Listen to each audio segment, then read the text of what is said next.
is a great day. You finally get to treat yourself to a nice meal in a fancy restaurant, click buy on all the items that have been collecting dust in your shopping cart. After all, you've worked really hard to earn it, but not so fast because you worked so hard for so long. For every paycheck, you need every dollar earned to bring you closer to financial freedom. And in this video, I'm gonna share the 5 steps you've got to follow when you get paid if you actually want to reach a point where you are financially free. So watch till the end or stay broke.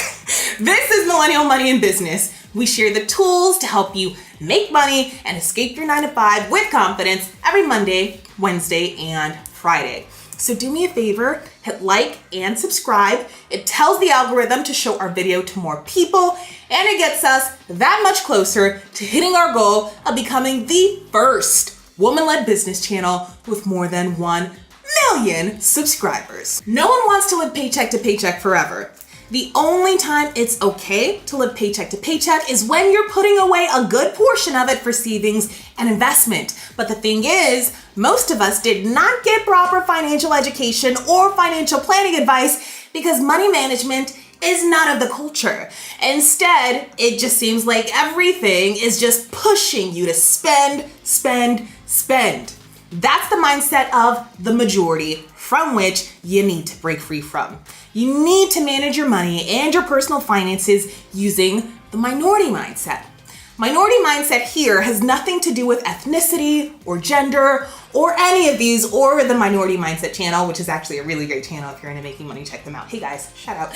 It's thinking about money in a way that's different than how the majority does. Now, when it comes to taking steps towards your financial freedom, you gotta understand that it's not so much about making money as it is about how much money you keep and invest. As Robert Kiyosaki says in Rich Dad, Poor Dad, one of my favorite books, being rich is about managing your assets versus your liabilities. What does this mean for you in simple terms? Assets versus liabilities. Even as an individual, you need to know the difference. But unfortunately, this isn't something that you learn at school. Later on, when you hear about it, it just sounds too complicated and irrelevant, but it's not. I'll show you why and why it makes a difference in just a second. Don't worry, we're not gonna get into a bunch of fancy jargon and big words and all of that stuff. Just want me and you, girl, me and you. Assets. What is an asset? Simply put, an asset is something that you own that puts money in your bank account. Assets aren't just the big things like an investment in real estate. It can take the form of a book that teaches you how to invest, collectibles that increase in value, and of course, a business or dividends from stocks and bonds. What's a liability now? On the flip side, a liability is anything that takes money out of your account. This is where you find all of your expenses. Money you expend on vacations and dining and entertainment and clothes and so on. Now, most of the time, people confuse assets for liabilities and liabilities for assets. Many financial experts will tell you that your car is a personal asset when in reality, it's just a liability. The moment you drive off your car, it starts losing value right off the lot. At the same time, it takes money out of your pocket in terms of service, insurance, parking, and of course, gas. And another thing that is often mistaken as an asset is your house. And by that, I mean your primary residence, the one that you live in and not the one that you are renting out. That would actually be an asset. Now, I know it can be shocking, but let's take a closer look. We've just mentioned that an asset is what brings you money, while a liability is what costs you money. Now, in addition to your mortgage payments, you have to pay other expenses like taxes, insurance, maintenance, and utilities. You make those payments entirely out of pocket. Now, when you're looking at your retirement income, your house is definitely not going to generate any. On the contrary, it will be costing you money. Now, this isn't to say not to buy a house. Of course not. Because if, for example, you rent out a room on Airbnb or start a home business, then you can turn your residence into an asset. Or if you slap a logo or branding on that car and it works to advertise your business, You're turning that asset into a liability into an asset. Do you see how that works? Do you see that? So I had a quick question. Yep. If I were to buy like a really nice watch, Okay. that in itself is a liability, but if I use it to tell me when to go to work, it's an asset. Is that what you're telling me? No, Silvio, that is certainly not what I'm telling you, but you kind of have the right idea. Okay. But what if I create a blog where I use the watch to tell people time? We can talk about this a little bit later, Silvio. Alright, fine. Let's get to this money. Woo, all right. Now, when you look at someone struggling financially, you'll notice that they're spending most, if not all, of their money on liabilities.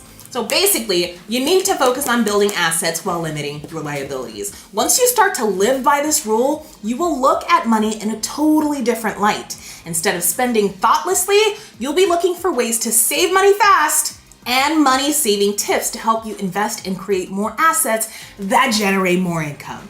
And it all starts by taking small but consistent steps when you get paid. So now that we understand assets and liabilities and what we all need to be doing, here are the steps you need to follow on payday. Step 1, pay yourself first. I know you have to pay for rent and utilities and insurance and blah, blah, blah. All of these things aren't going anywhere, right? What's most important is to deposit a percentage of your paycheck into your savings account. How much should that be? A good rule of thumb is at least 10%. So you should be paying yourself around that number. Even if you believe you can't save that much, then go for less. Even if it's just 1% or 2%, just make sure you don't skip it altogether. Set up an automatic deposit for whatever percentage you decide to put aside, because if you wait until the end of the month to put that money aside, ain't gonna be none. You and I both know that. Now remember, you need to have an emergency fund with at least $1,000 in it. That's what the experts say. You don't want to be taking high interest cash from your credit card just to cover an unforeseen expense. Now, if you don't have this fund, start building one today. That's priority. Step 2, pay off debt. The next thing to do is to pay off the debt that is burdening your financial resources. This means you should tackle your most expensive debt first, the one with the highest interest rate. In addition to that, make sure you are not carrying any balance on any of your credit cards. And if you must, at least make sure you pay the minimum balance on time every month. It gives you a chance to later negotiate your interest rates if you've got that good payment history. Step 3, put money aside for your expenses. Before you do that, you need to have a budget in place. At a very basic level, a budget should give you a clear idea of your earnings and where your money is going. There will be the basic expenses that need to be paid or allocated monthly that include rent and groceries and all of that stuff. So whether you get paid weekly, bi-weekly, or monthly, make necessary payments so that your paycheck lasts till your next one. Then there are expenses like car maintenance, house repairs, clothes, Netflix, so on and so forth. You need to set aside money for those too. Step 4, split up your cash. This will help you with that last thing that I just mentioned. Earlier, we spoke of having a financial budget. By now, you've paid for the most important stuff. You've automated deposits to your savings account. Good job. You're working towards paying off your debt. You've paid your monthly or fixed expenses. Now what's left is the money you spend on those other miscellaneous expenses. Splitting up your cash in envelopes, a method known as envelope budgeting, can help you stay in touch with how much money you actually have allocated for every category. And this should help you stop from overspending. For this system to work, first you need to establish your spending categories and set a limit for each.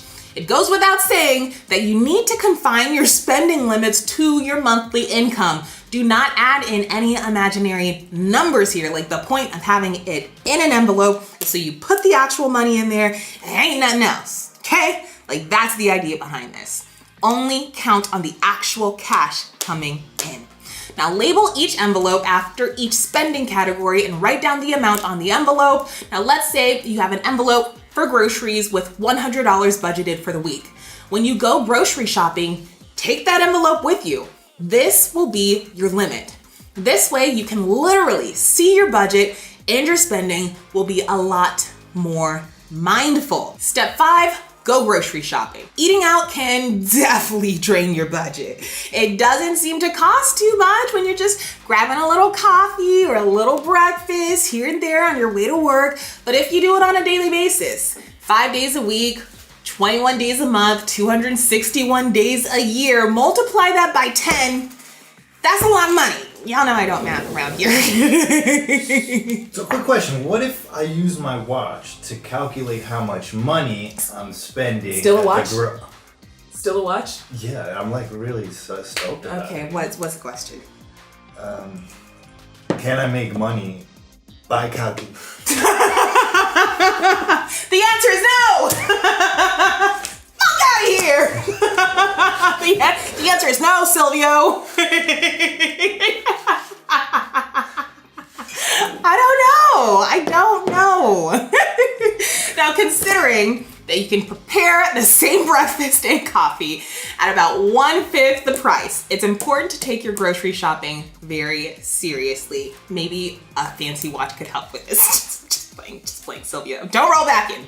Here are some tips that will help you save money at the grocery store. Prepare a meal plan for the whole week. It will help you stay focused on the ingredients that you need to buy and not on all of the other stuff. Don't go grocery shopping while you're hungry, ever, or drunk. That's second one from personal experience. You definitely end up buying a lot more than you actually need, and you end up with a bunch of random things. I once went grocery shopping at Walmart, very past the limit, and I bought like $1,000 worth of bathroom decorations. Bathroom. Don't do it.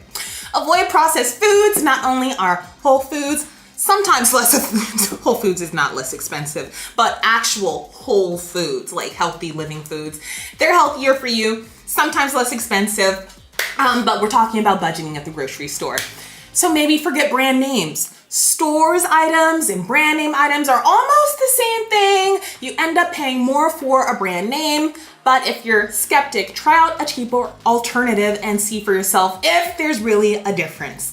Another option, buy in bulk whenever you can. You can cook larger portions of food and freeze it after splitting it up. This way you'll save money and time prepping for meals. Then you can try shopping from online stores, different apps, and different places that sell food that looks funny but still tastes good. And they sell it for like 30% less than you might find in a grocery store. And if you plan this right, your expenses won't be the only thing you slim down. Like, let's manifest these big bank accounts and snatched waists. Okay. Now, let's say you do this on payday, but you still find yourself out of money before your next paycheck. Maybe you're doing one of these things. You are paying more than 25% on your rent or mortgage. This means less money to spend on other life expenses, resulting in a constant struggle to make do. Or you don't have an emergency fund, which we talked about. A study found that 57% of Americans cannot cover a $500 unpredicted expense. This means that you always need to borrow money in case of an unplanned event, like towing a broken down car, and that's not okay. Another reason why you might not be able to make ends meet paycheck to paycheck is you don't have a budget. You don't know where your money goes, and as a result, you have no idea what you need to change and where you need to spend less. And then, of course, this possibility, your income might be too low if you are still struggling to make ends meet after following all of these tips. Perhaps you're doing everything right and following all of the financial tips and saving money and doing all the things. Sometimes it's simply that you're not making enough. If that is the case, you should definitely look into a side hustle that will help you earn a little extra till you can find a better paying job. And I do tons of videos on side hustles, good ones, bad ones, dumb ones, great ones, that you can definitely check out in the description. Now, if you want to dive even deeper into this conversation about hustling, check out my private live coaching group, CEO Society, in the description, and make sure that you hit like and subscribe. We're building towards 1 million subscribers, first female business channel at that level. Trying to get there, need your help to do it. And in my next video, I can't think of anything witty. I'll see you guys next time.